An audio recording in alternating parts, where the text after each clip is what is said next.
लाजवंती एक विधवा औरत थी।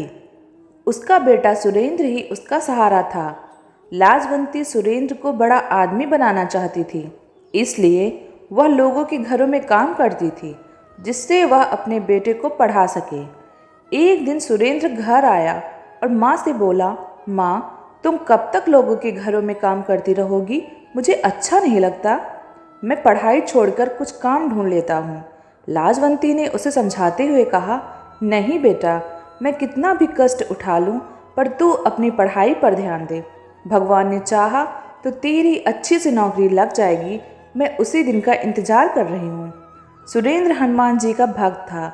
वह दिन रात हनुमान जी की पूजा करता रहता था। एक दिन वह हनुमान जी के मंदिर में गया और बोला, बाबा, माँ तो कुछ सुनती नहीं है। आप ही बताओ मैं क्या करूं?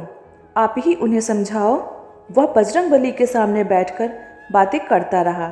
उसे विश्वास था कि बजरंगबली उसकी माँ को समझा देंगे और वह सुरेंद्र को काम करने के लिए इजाज़त दे देगी। इसी तरह समय बीत रहा था।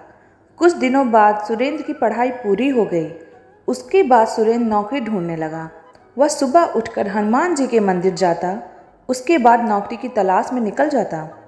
पूरा दिन घूमने के बाद वह निराश होकर घर वापस आ जाता था। एक दिन उसे उदास देखकर लाजवंती ने कहा, बेटा, तू इतना परेशान क्यों है? आज नहीं तो कल नौकरी मिल ही जाएगी। बजरंगबली सब ठीक कर देंगे। यह सुनकर सुरेंद्र ने कहा, माँ, मैं चाहता हूँ कि तुम काम ना करो, लेकिन अब मुझे नौकरी नहीं मिल रही।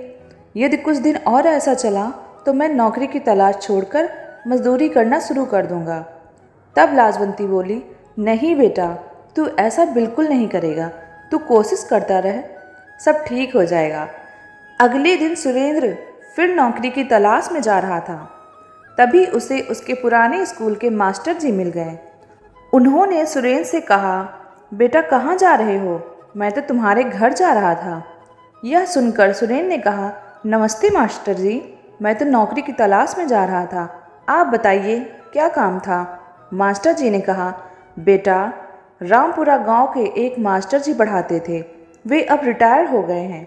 उनकी जगह नए मास्टर जी आने वाले थे, लेकिन वे नहीं आ पाए।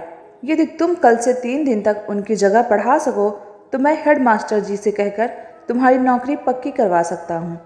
सरकारी नौकरी है। तुम्हारी माँ की परेशानी देखकर मैंने बात की है, लेकिन मेरी बात खराब नहीं होनी चाहिए।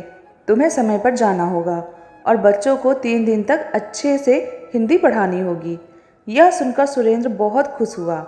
उसने कहा, आपका बहुत धन्यवाद मास्टर जी, लेकिन वहाँ केवल 3 दिन ही क्यों पढ़ाना है? तब मास्टर जी ने कहा, वहाँ और भी अध्यापक आएंगे। जो भी 3 दिन अच्छे से पढ़ा लेगा उसकी सरकारी नौकरी पक्की हो जाएगी।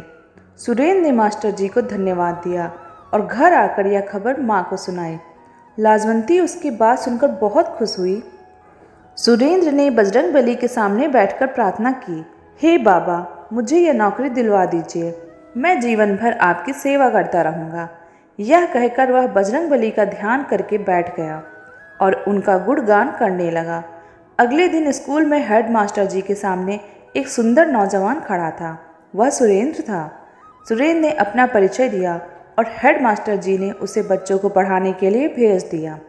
कक्षा में जाते ही बच्चों ने अपने नए मास्टर जी को नमस्ते किया तो मास्टर जी ने कहा, बच्चों, हमेशा नमस्ते नहीं करते, राम राम कहा करो। इससे भगवान राम तुम्हारे सारे काम बना देंगे और सामने वाला भी खुश हो जाएगा।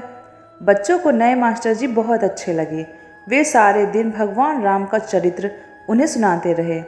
रामायण की चौपाइयाँ बच्चों को याद कराते रहे। इसी तरह 3 दिन बीत गए। तीसरे दिन हेड मास्टर जी कक्षा में आए। उन्होंने बच्चों से पूछा, नए मास्टर जी ने क्या पढ़ाया?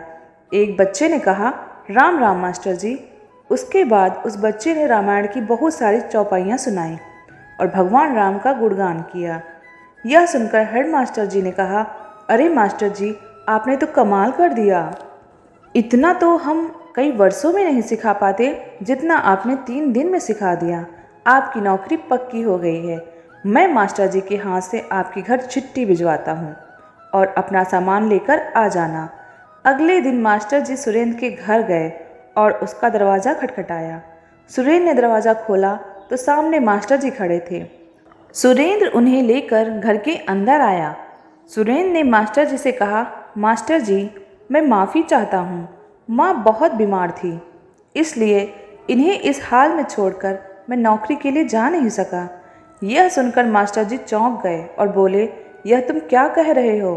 उस स्कूल के हेड मास्टर ने मुझे यह चिट्ठी दी है और तुम्हारी नौकरी पक्की हो गई है। उन्होंने कहा कि तुम्हारे भेजे हुए मास्टर जी ने बच्चों को इतना अच्छा पढ़ाया जो आज तक कोई नहीं पढ़ा सका। तब सुरेंद्र ने कहा, लेकिन मैं तो वहाँ गया ही नहीं, मैं तो यहीं घर पर ही था। मास्टर जी ने कहा, लेकिन वे तो कह रहे थे कि तुमने बच्चों को राम राम की दीक्षा दी है। एक एक बच्चे को रामायण की चौपाइयाँ पढ़ा दी जो वे कभी नहीं भूल पाएंगे। जब तुम नहीं गए तो वहाँ पढ़ाने कौन गया था? तुम्हारी नौकरी तो पक्की हो गई है। यह सुनकर सुरेंद्र रोने लगा। उसने कहा, लगता है मेरे बजरंगबली मेरी जगह पढ़ाने पहुँच गए। यह काम केवल वही कर सकते हैं, राम नाम की दीक्षा वही दे सकते हैं। हनुमान जी स्वयं मेरे लिए कष्ट उठाने पहुँचे। यह कहकर वह हनुमान जी के सामने रोने लगा। तब लाजवंती ने कहा, बेटा, हनुमान जी ने तेरी सारी परेशानी समाप्त कर दी। मास्टर जी भी उसकी बात सुनकर दंग रह गए।